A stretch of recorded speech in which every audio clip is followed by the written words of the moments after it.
हिजो यहाँ एउटा सुटिङ थियो होइन, यो सुटिङ थियो के हिजो एउटा सुटिङ कहाँ भन्दा यता यो काठमाडौँ महानगरपालिका उयो सुकुम्बासी बस्ती भएको काठमाडौँ महानगरपालिका।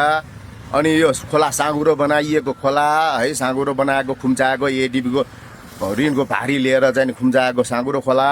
त्यसपछि त्यो बाटोसम्म खोला खास भन्ने हो भने त्यसपछि उता घरहरू ललितपुर महानगरपालिका जहाँ चाहिँ सुकुम्बासी छैन, तर फेरि त्यो घरहरूमा चाहिँ मापदण्ड भनेर लगाइएको छ। खोला चाहिँ साँगुरो बनाइएको छ, जनताको घरमा चाहिँ मापदण्ड भनेर लगाइएको छ। गलत छ। मैले मापदण्डको बारे भन्दा नि अहिले यो सुटिङको बारे बोल्न खोजेँ। यहाँ हिजो नेपाल प्रहरी पनि आएका थिए, प्रहरीहरू लगायत विभिन्न कलाकारहरू के थियो, कुन फिल्मको नाम त थाहा भएन, सुटिङ थियो यहाँ एउटा। सुटिङमा यहाँ दङ्गासङ्गाको सुटिङ गऱ्यो, टायर सार जलायो, के गऱ्यो। अहिले यसरी फोहोर छोडेर जाने हो। सुटिङ गरेपछि यो सफा गरेर जानु पर्छ कि पर्दैन? यो सफा सरसफाइ गरेर जानु पर्थ्यो कि पर्दैन थियो होइन? यो सफा नगरिकन यसरी गएको छ हेर्नुहोस्। यहाँ यो सङ्कटा पुल भनिन्छ होइन, सङ्कटाको 12 वर्ष पाला थियो, 12 वर्ष कटवाल दहबाट ल्याउने बाटो भएर यसलाई भनिन्छ। यसरी इँटा सिँटा जम्मा गरेर हेर्नुहोस् त, फिल्मको सुटिङ गरेपछि, सुटिङ सकिसकेपछि यो सफा गरेर जानु पर्दैन? त्यो प्रड्युसरले, त्यो डाइरेक्टरले, के प्रड्युसर ज्यूको पिताजी आएर सफा गर्छ यहाँ?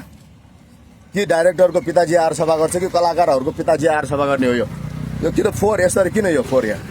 यो जम्मा यसरी गरेर जाने मेरो टोल हो यो। मेरो टोलमा तिमीहरू आएर सुटिङ गरेर जाने, यसरी फोहोर गरेर जाने मेरो टोलमा?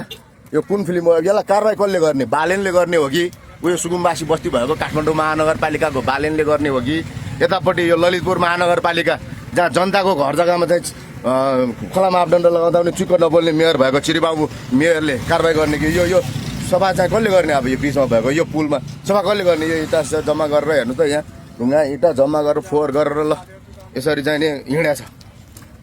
सुटिङ गर्नुपर्छ, फिल्म बन्नुपर्छ, दङ्गाको फिल्म हो, सन्देश दिनुपर्छ। अनि यो सन्देश चाहिँ के दिनु खोज्यो? यो यसरी फोहोर गरेर जाने हो? यहाँ टायर सार बालेर यसरी ल यसरी चाहिँ सबै फोहोर गरेर जाने हो मेरो टोलमा? यो फोहोर यसरी गरेर जाने हो?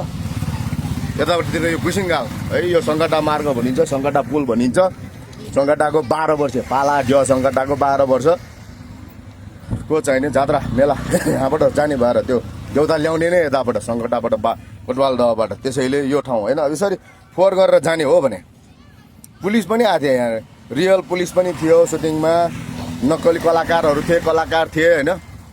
यसरी गएको छ। मैले लाइभ भिडियो अघि फेसबुकमा पनि राखेँ होइन, किन भन्दा लाइभ राखेको थाहा हुन्छ नि त। यसरी सफा यो गरेर जानुपर्छ कि पर्दैन? सरसफाइ गर्नुपर्छ कि पर्दैन? यो कलाकार, डाइरेक्टर होइन, प्रड्युसर यो जिम्मा लिनुपर्छ कि पर्दैन? यहाँ कुन फिल्मको सुटिङ भयो त्यसलाई कसले कारवाही गर्ने? काठमाडौँ महानगरले गर्ने हो कि ललितपुरले गर्ने हो? हेरौँला। बालेनले खुब कारवाही भनेर फुर्ती लाउँथे, यसमा कारवाही गर्छ कि गर्दैन? ललितपुरले कारवाही गर्छ कि गर्दैन? यो यसरी फोहोर गरेर हिँड्न पाइन्छ? सुटिङ गऱ्यो ठिक छ, सुटिङ गरिसकेपछि यसरी फोहोर गरेर त हिँड्न पाइँदैन नि। पुरै फोहोर गरेर हिँड्या छ ल, जम्मा गरेछ ल, छरपष्ट बनाएर यस्तो गर्नु त पाइएन नि। सन्देश दिनु खोजेको चाहिँ के सन्देश हो यो जथाभावी जे पनि गर्ने?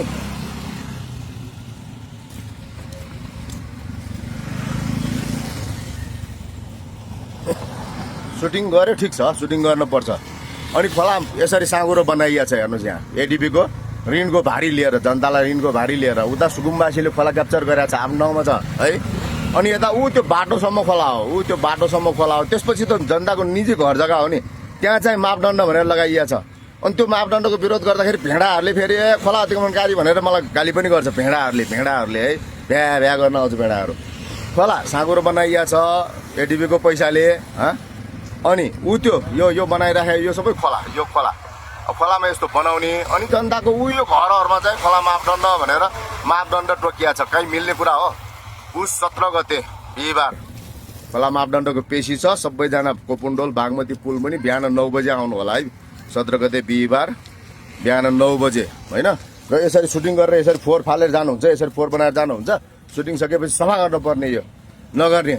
यस्ताहरूले नै फेरि ठुल्ठुला कुरा गर्छन्, यस्ताहरूले नै फेरि ठुल्ठुला कुरा गर्छन् यहाँ होइन। यो यसरी चाहिँ टायर सायर बाल्यो, दङ्गाको सुटिङ गऱ्यो, पुलिस प्रहरी सबै थियो यहाँ, कलाकार होइन। गऱ्यो ठिक छ। फिल्मको नाम थाहा भएन, यो फिल्मै बहिष्कार गर्नुपर्छ है। म नाम पत्ता लगाएर राख्छु, यो फिल्मै बहिष्कार गर्नुपर्छ। यो फिल्मलाई बहिष्कार ठोक्नुपर्छ। यस्तो चाहिँ नि बदमासी गर्ने अन्त यहाँ सबै फोहोर गरेर गाल सबै यसरी चाहिँ फोहोर गरेर जाने हो होइन। म टोलमा आएर सुटिङ गरेर यसरी चाहिँ नि फोहोर गरेर गएको छ यहाँ हेर्नुहोस् यहाँ ल हेर्नु त टायर सायर जलायो ठिक छ टायर सायर बाल्यो ठिक सुटिङको लागि भने तर यसरी फोहोर गरेर हिँड्न पाइन्छ हेर्नु त ढुङ्गा सुङ्गा सबै जथाभावी फालेर यसरी चाहिँ नि फोहोर गरेर हिँडेको छ। अनि खोला मापदण्ड खारेजको लागि यही 2082 पुस 17 गते बिहिबार बिहान 9 बजे कोपुन्डोल बागमती पुल मुनि भेला हुने है सबैजना। त्यहाँबाट हामी फिबा ख्या माइती घरमण्डला जान्छौँ। यो खारेज हुनुपर्छ। खारेज भयो भने सशक्त विद्रोह गर्नुपर्छ। जस्तो सुकै पनि विद्रोह गर्न तयार हुनुपर्छ हामी। ल यो फोहोर चाहिँ कसले सफा गर्ने? काठमाडौँ महानगरले गर्ने कि ललितपुरले गर्ने कि चिरबाबुले गर्ने कि बालेनले गर्ने कि फिल्म प्रड्युसरको पिताजीले गर्ने कि फिल्म डाइरेक्टरको पिताजीले गर्ने हो? यो चाहिँ भन्नु पऱ्यो र यो फिल्मै बहिष्कार गर्नुपर्छ। कुन फिल्म रहेछ नाम पत्ता लगाउँछु म। नाम चाहिँ थाहा भएन। यसरी फोहोर गरेर हिँड्न पाइँदैन। यसरी फोहोर गर्न पाइन्छ? हेर त फोहोर गरेर गइरह ल पुरै यार अर्को हुन्छ नि एउटा सफा गरेर जानुपर्छ नि सुटिङ गरेपछि।